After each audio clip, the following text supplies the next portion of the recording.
Ya, selamat siang semua Sobat Bungsang Tama. Balik lagi di channel gue hari ini. Gue mau update lagi untuk perkembangan sepak bola nasionalnya, khususnya update berita tentang Timnas Indonesia. Kemarin gue sempat bikin konten yang sebelumnya terkait pembagian grup untuk Piala AFF ya, atau Asian Champions Cup 2024, di mana kita tergabung dalam grup B bersama Vietnam, Myanmar, Laos, dan Filipina.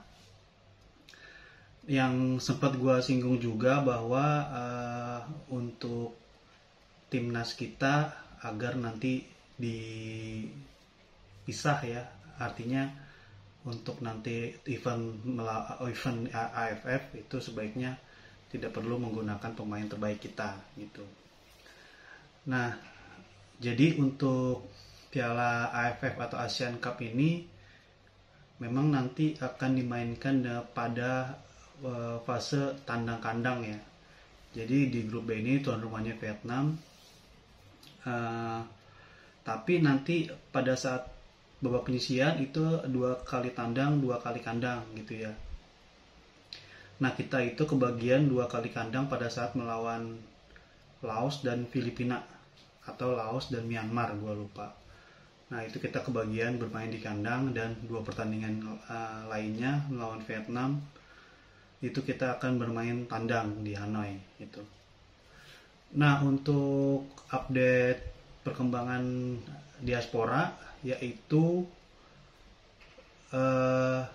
Kelvin Verdong ya dan Jens Schreven, itu kabar terakhir tanggal 30 Mei nanti sudah bisa disumpah ya di Kemenkumham. Untuk saat ini posisi mereka kan ada di DPR ya, berkas-berkasnya sudah di DPR, tinggal menunggu sumpah saja di Kemenkumham. Info terbaru sih di tanggal 30 Mei 2024 ini. Nah, untuk pemain-pemain yang sudah dipanggil oleh Sintayong pada saat nanti lawan Irak dan Filipina ada 22, dan ada 1 slot lagi untuk kiper ya. Mestinya kiper itu ada 3, tapi baru diisi oleh Adi Satrio dan Hernando Ari gitu. Nah, terkait update tadi diaspora, kita masih nunggu kabar terbaru.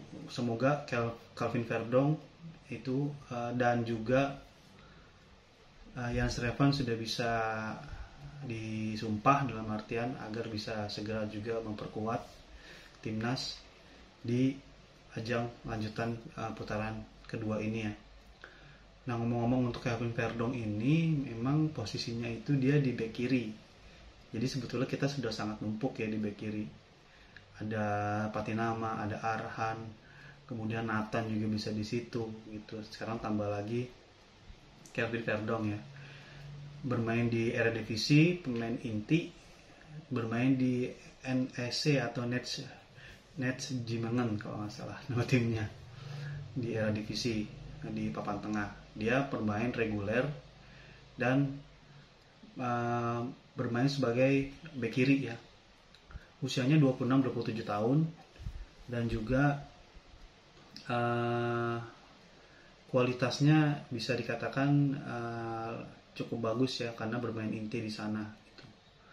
Jadi mudah-mudahan bisa menambah juga variasi pemain dari Sintayong nanti, karena kedepannya kita akan menjalani match-match yang cukup panjang ya di putaran ketiga.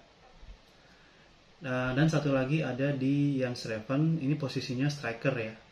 Jadi bisa dibilang dia akan menjadi pelapisnya si Rafael Struijk gitu. Jadi Rafael Struijk ini kan striker, tapi bukan tipe striker yang kotak penalti kalau Rafael Struijk nih, tapi lebih kepada dia mencari ruang, membuka ruang gitu.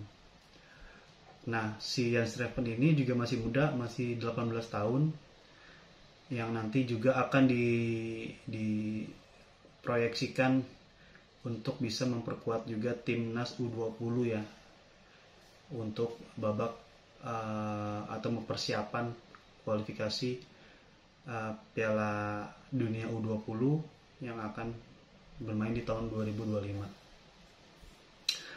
Nah, untuk Martin Paes sendiri masih menunggu, belum bisa dipastikan kapan akan bisa bergabung ya. Dan untuk pemusatan latihan sendiri rencananya tanggal 27 sudah bisa dimulai. Nanti pemain mulai berkumpul ya tanggal 27 Mei.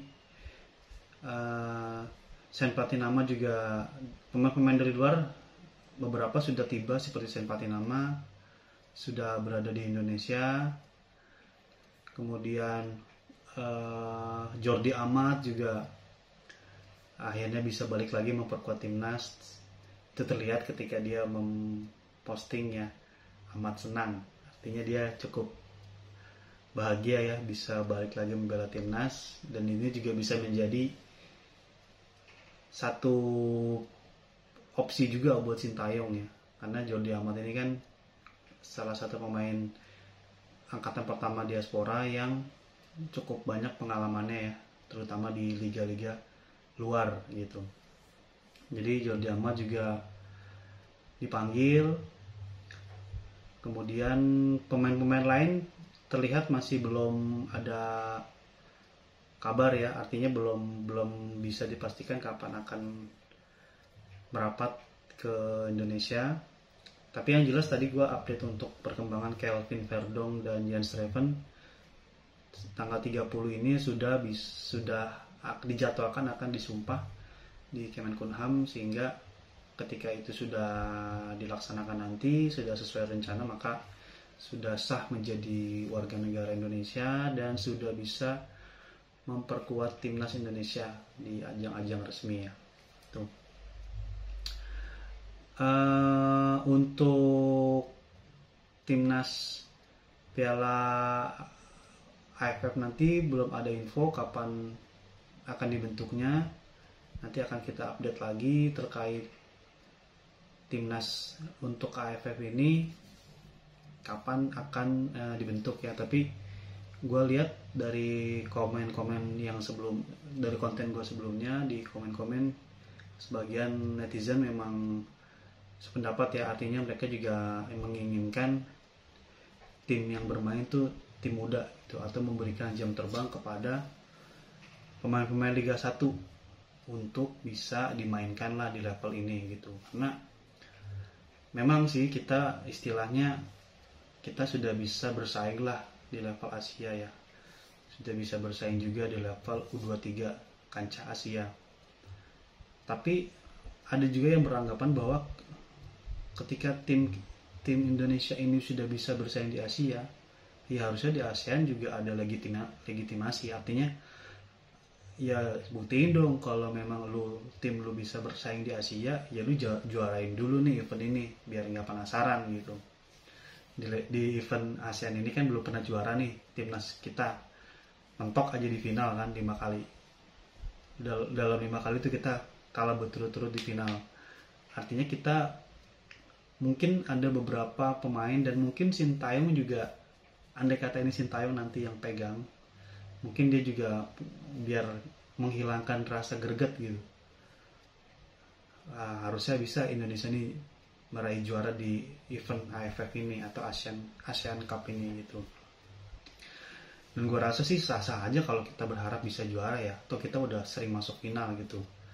Cuman kembali lagi kita mentok di final, akhirnya kita sampai dapat label spesialis runner up gitu.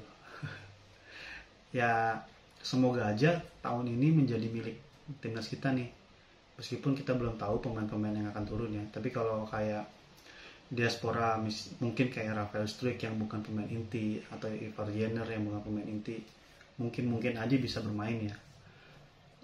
Cuman kan yang repot ketika mereka nggak bisa turun gitu ya, kualitasnya kan pemain Liga 1 jauh gitu dari kualitas pemain diaspora. Meskipun mereka bukan skuad inti, tapi ketika mereka bermain di luar, kualitas aja udah jauh gitu sama pemain Liga 1.